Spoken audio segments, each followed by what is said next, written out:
Assalamualaikum warahmatullahi wabarakatuh.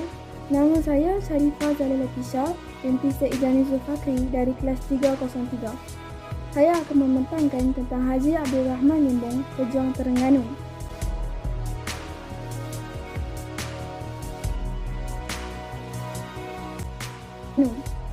Haji Abdul Rahman Limbong atau nama sebenarnya Abdul Rahman bin Abdul Hamid merupakan salah seorang tokoh agama yang terkemuka di negeri Terengganu Darul Iman.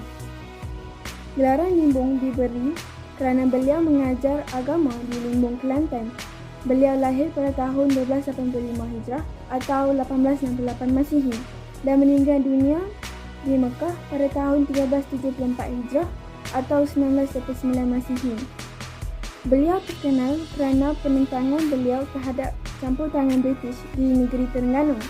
Meskipun beliau bekerja sebagai seorang tokoh agama dan pendakwah, namun namanya mekar sebagai salah seorang yang bertanggungjawab membela nasib rakyat Terengganu.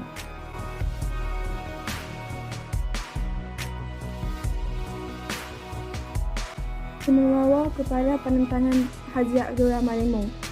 Yang pertama sekali, cukai yang dikenakan British. Pada tahun 1920-an, British campur tangan untuk mentadbir tanah di lokasi Kuala Telembung hingga ke Ulu Telembung. Setiap ekar tanah yang dibuka oleh rakyat dikenakan cukai oleh penjajah Inggeris. Seterusnya, Peraturan Tanah Baru. Peraturan Tanah Baru 1924 mewajibkan penduduk untuk mendaftar tanah mereka dengan bayaran RM2.50 setiap seorang. Pula, penguatkuasaan Undang-Undang Kawalan Binatang Buas. Undang-Undang Kawalan Binatang Buas pada tahun 1923 melarang penduduk untuk memburu binatang liar. Mereka yang ingkar akan dikenakan denda bayaran $500 dan senapang mereka juga akan dirampas. Yang keempat pula, pas kebenaran yang membebankan. Peraturan Tanah Baru pada tahun 1921 menghendaki petani yang ingin membuka tanah atau bercucuk tanam untuk mendapatkan pas kebenaran dengan bayaran 50 sen. Peraturan ini sama dikenakan jika penduduk ingin menebang pokok atau mengutip hasil hutan seperti daun nipah, salak, rotan dan daun pala. Peraturan ini membebankan petani yang sedia miskin. Kali pengaruh pemimpin agama. Pemimpin agama memainkan peranan penting dalam kebangkitan anti-British.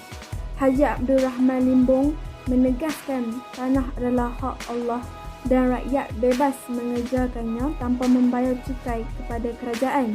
Haji Musa Abdul Ghani menyifatkan peraturan British bertentangan dengan syariah Islam.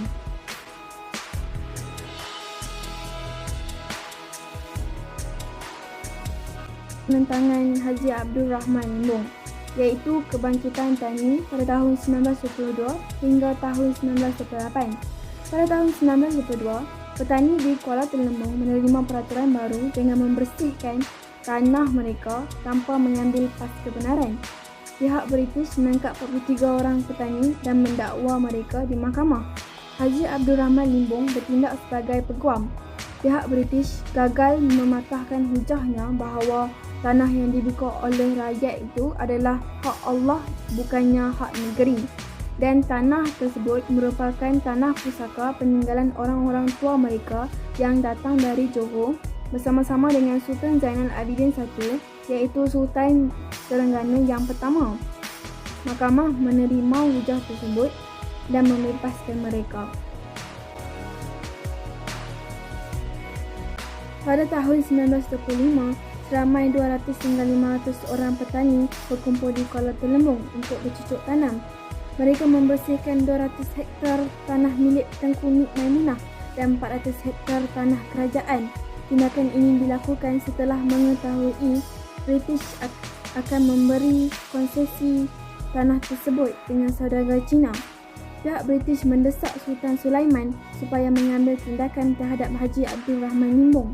Haji Abdul Rahman Limbong kemudiannya menjelaskan kepada Sultan bahawa pentadbiran British di Kuala Berang menindas rakyat.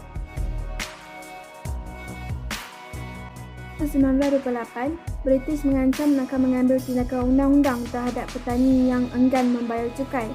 Ancaman ini menyebabkan 1,000 orang petani berkumpul di Marang, Kuala Berang dan Kuala Teremung.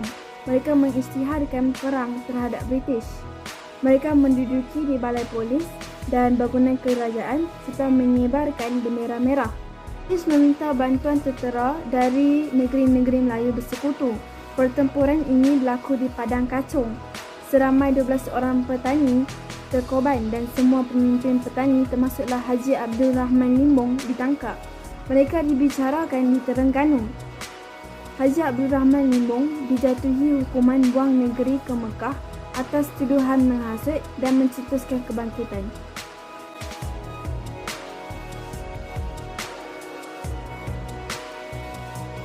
Terdapat beberapa faktor kegagalan perjuangan masyarakat tempatan. Antaranya ialah faktor istana. British seringkali menggunakan nama istana untuk memadamkan kebangkitan masyarakat tempatan. Oleh itu, kebanyakan masyarakat tempatan tidak dapat berjuang menentang British. Selain itu, masyarakat tempatan juga kekurangan sokongan istana. Kelemahan teknologi juga merupakan salah satu faktor kegagalan. Hal ini kerana senjata British lebih canggih daripada senjata tempatan. Akhir sekali, kelemahan strategi dalam pentadbiran negara. British telah menggunakan pelbagai strategi untuk memadamkan kebangkitan masyarakat tempatan dan juga mentadbir di pentadbiran negara kita.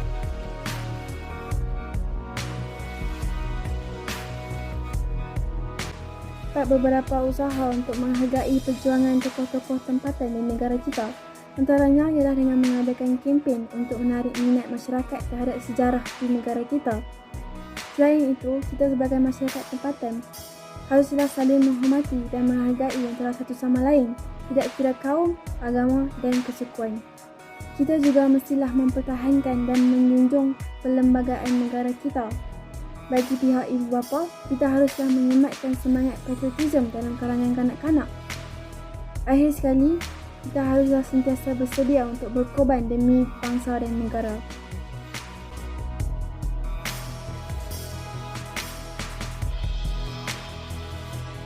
Beranian, permufakatan dan ketidaksanaan tokoh-tokoh tempatan ini dalam menentang British telah memberikan inspirasi kepada generasi muda agar tidak mudah berputus asa dalam menghadapi cabaran.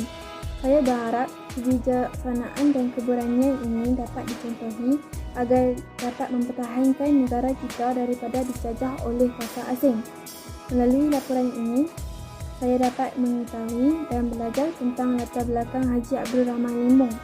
Itu sahaja daripada saya. Sekian, terima kasih.